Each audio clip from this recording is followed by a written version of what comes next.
He's looking for diamonds in the rough. With Lee Cowan, meet American picker Mike Wolfe. What really happened to Mike Wolfe is a story that the cameras of American pickers never fully captured, because the most dramatic chapters of his life unfolded long after the crew packed up and long before the show ever existed. For more than 15 years, audiences watched a man in a ball cap dig through barns, garages, and overgrown lots, pulling rusted bicycles and forgotten signs out of the dust and turning them into something people wanted. What they didn't see were the years of rejection before the show existed, the friendship that built it and then quietly fell apart, the marriage that ended in a courtroom, and the string of personal losses that have hit Wolfe in just the last year.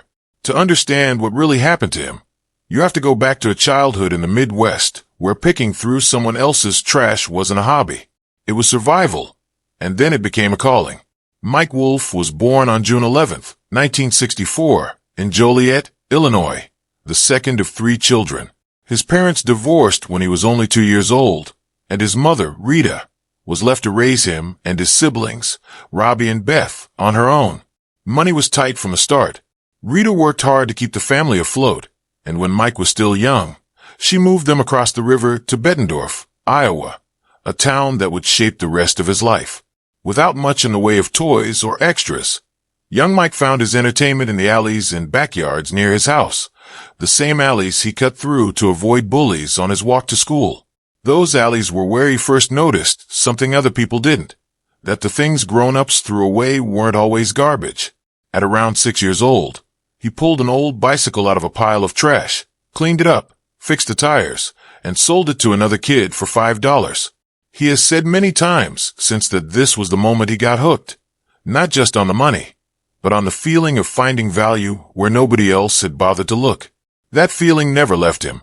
As Wolfe got older, while other kids in Bettendorf were playing baseball or watching cartoons, he was dragging home broken bicycles, furniture, and odd pieces of old hardware, then fixing them up in the family garage. His mother, recognizing that this wasn't just a passing phase, let him turn part of the garage into his own workshop. By his 20s, his love of bicycles had turned into something more competitive. Wolfe spent years as an amateur bicycle racer, riding in category-level races through the late 80s and into the 90s. That passion led him to open not 1 but 2 bicycle shops in Iowa, including the Village Bike Shop in East Davenport. Around the same time, in his early teens, he had secretly bought his first motorcycle without telling his mother, a decision that planted the seed for what would later become one of the largest private vintage motorcycle collections in the country. It was also during these years that Wolfe became close friends with a kid he met in junior high school named Frank Fritz. The two bonded over a shared love of old things, both of them growing up without much money and without fathers around, and both of them drawn to the same strange hobby of hunting for forgotten objects in barns, garages, and estate sales across the Midwest. For years, picking was something the two of them did for fun and for extra cash, with Fritz gravitating toward quirky collectibles, like old toys and oil cans, while Wolfe focused on anything with a story behind it, from advertising signs to vintage bicycles and motorcycles. By 2000, Wolfe decided to take his lifelong hobby and turn it into an actual business. He opened a shop called Antique Archaeology in Eau Claire, Iowa, working out of what had once been a machine shop. From there, he spent his days driving the back roads of the Midwest, knocking on doors and asking strangers if he could look through their barns, sheds, and basements. At some point, on the advice of a friend, he started bringing along a small video camera to document these trips, sometimes propping it on the dashboard of his van, sometimes asking the people he met to film him while he dug through their property. He began to realize that the real appeal wasn't just the objects themselves, but the stories behind them and the people who had been holding on to them, often without realizing what they had. For nearly 5 years, Wolfe tried to turn those home videos into a television show. He pitched the idea to multiple networks, and one after another, they passed. The concept of 2 guys driving around looking through other people's junk didn't sound like a hit to most television executives. But Wolfe kept at it. And in 2009, with reality shows about everyday Americans and their hidden treasures starting to find audiences, the History Channel finally agreed to give it a shot. American Pickers premiered on January 18th, 2010, and it was an immediate success, drawing in 3.1 million viewers for its first episode, the network's best debut in years. Within weeks, that number climbed close to 4 million, and Wolfe, who had spent 2 decades as an anonymous picker logging tens of thousands of miles a year in a cargo van, suddenly found himself the face of one of cable television's biggest hits. Much of that early success came down to the chemistry between Wolfe and Frank Fritz, his childhood friend turned co-star. Their dynamic worked because it wasn't manufactured. They had genuinely known each other for decades, genuinely loved digging through old barns, and genuinely enjoyed needling each other along the way. Fritz's easy charm and his eye for quirky finds balanced out Wolfe's more business-minded approach, and together they made the show feel less like a treasure hunt and more like a road trip with 2 old friends. What set American Pickers apart from other antique shows wasn't just the hunting, though.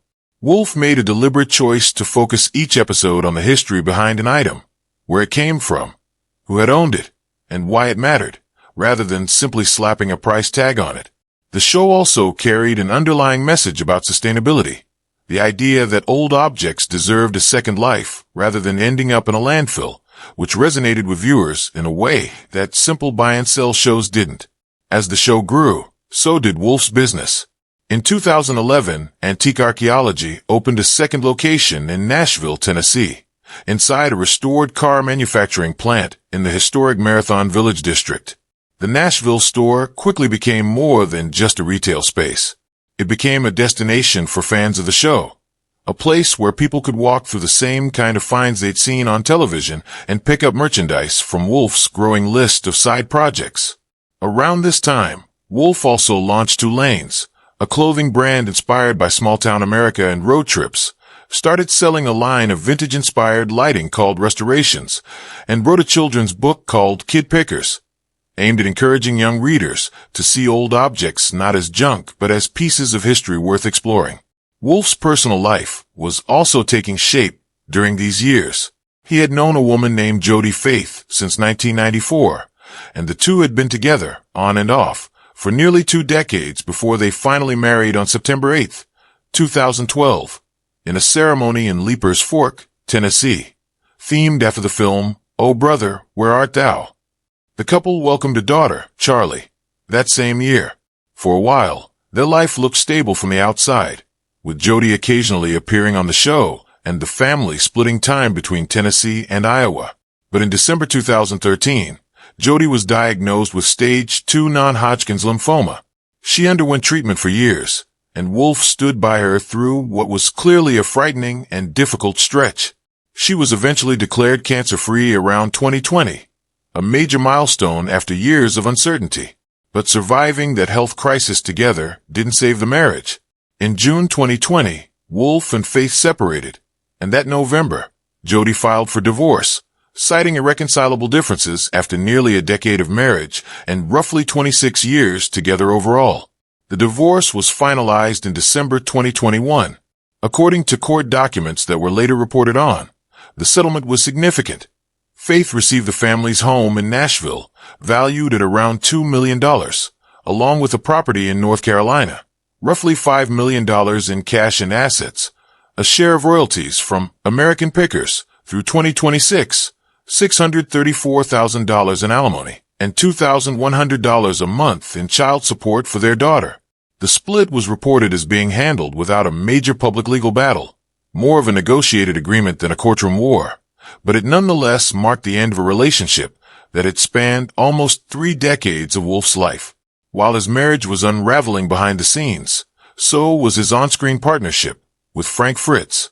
By 2020, Fritz had been dealing with serious health issues for years, including a long battle with Crohn's disease.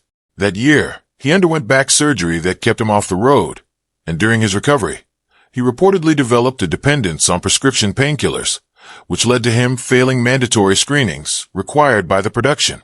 Fritz stopped appearing on new episodes, and for months there was no clear explanation given to fans. In July 2021, Wolfe announced on Instagram that Fritz would not be returning to the show, describing their years together as filled with both highs and lows. Fritz, for his part, later said publicly that he and Wolfe had not spoken in roughly 2 years, even through his surgery and recovery, and that he felt he had been pushed out rather than having chosen to leave. He also felt that the show had increasingly become centered on Wolfe, especially as Wolfe's brother, Robbie, began appearing more frequently. Wolfe, meanwhile, said he had tried to encourage Fritz to get help and described the falling out as feeling like losing a brother. The story didn't end with a feud, though. In July 2022, Fritz suffered a serious stroke that left him with significant health complications from which he never fully recovered. According to people close to him, he spent his final years largely out of the public eye, eventually living in a nursing facility. Despite the very public rift, Wolfe and Fritz reportedly reconnected privately before Fritz's death, and there were even quiet conversations about the possibility of Fritz appearing on the show again someday. On September 30th, 2024, Frank Fritz died at the age of 60. His official cause of death was later listed as complications from a stroke, compounded by aortic stenosis and chronic obstructive pulmonary disease. Wolfe was by his side in his final moments.